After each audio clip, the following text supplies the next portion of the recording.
Alors Pier Giorgio Frassati, on aura la joie de vivre sa canonisation cet été. Il est né en 1901, mort en 1925, donc un jeune saint. Du coup, il interpelle plus les jeunes, vu qu'il est, il est décédé jeune, donc du coup, il reste un petit peu éternellement jeune, on pourrait dire. Et donc, c'est une belle figure, et c'est pour ça que le pape a voulu qu'il soit canonisé. Donc, c'est un Italien, originaire de Turin, une famille plutôt bourgeoise, aisée, et avec aussi un contexte, l'Italie début XXe siècle, beaucoup de pauvreté. C'est aussi après la guerre, c'est aussi la montée des fascismes en Italie. Donc aussi un contexte qui intéressant, et de voir combien ce garçon était touché ou interpellé par ce qui l'entourait, loin de rester enfermé dans son contexte familial ou je dirais peut-être le confort qu'il avait. Il était interpellé par ce qui se passait à l'extérieur. Ça l'a mis vraiment en marche pour s'engager. S'engager vraiment au cœur des plus pauvres, mais aussi au cœur de sa vie étudiante. On peut vraiment voir combien c'est sa foi qui est le moteur de son engagement. Alors c'est vrai que Pier Giorgio, c'est un livre d'ailleurs de sa sœur qui s'intitule « La charité de Pier Giorgio, mon frère ». Donc on voit que c'est vraiment une des caractéristiques de sa vie, c'est pourquoi il est connu. Il a cette charité du quotidien qu'il essaye de vivre et même d'entraîner ses amis. C'est assez beau. Il va faire des visites aux personnes malades, au Cotolengo, il est engagé dans la Saint-Vincent de Paul, tous des lieux qui existent, des structures de charité, d'aide ou de visite aux plus pauvres, aux malades, dans lesquels il y va et dans lesquels il entraîne les autres. Alors, je crois qu'effectivement, Pier Giorgio, c'est un caractère, un joyeux tempérament, un jeune homme joyeux, sportif. Jean-Paul II il est le saint patron des alpinistes, des montagnards ou des sportifs. C'était son domaine de prédilection, la montagne.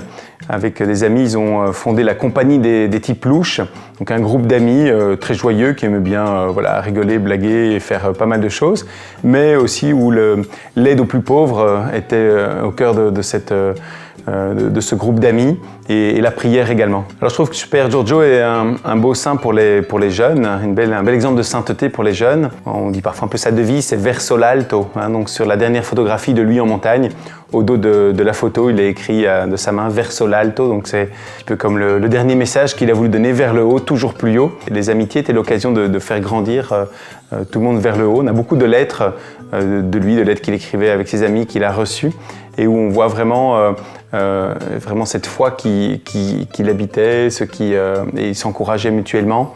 Et il disait vraiment, même les amitiés, si elles s'éloignent, il y a toujours la prière, l'union de prière, la communion dans la prière. C'est comme une cimenterie qui unit les amitiés par-delà les frontières ou la distance parfois.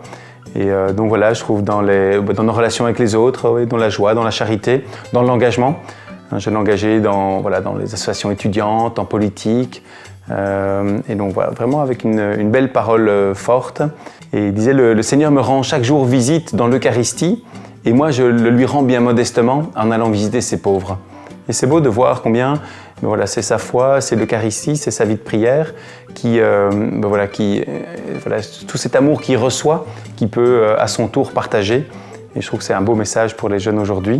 Alors j'ai eu la joie de participer à l'écriture d'un livre. C'est un livre écrit à 4 mains avec un jeune séminariste français, aux éditions Première Partie, un aventurier au paradis.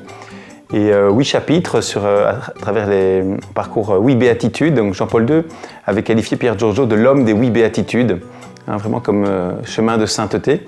Et donc chaque chapitre qui est fait de manière chronologique, ça permet de découvrir un petit peu le contexte historique de l'Italie, de Turin, début XXe siècle, et des éléments biographiques. Et puis chaque chapitre est relié avec une béatitude, de voir bien comment Pier Giorgio a vraiment vécu, mis en application cette béatitude.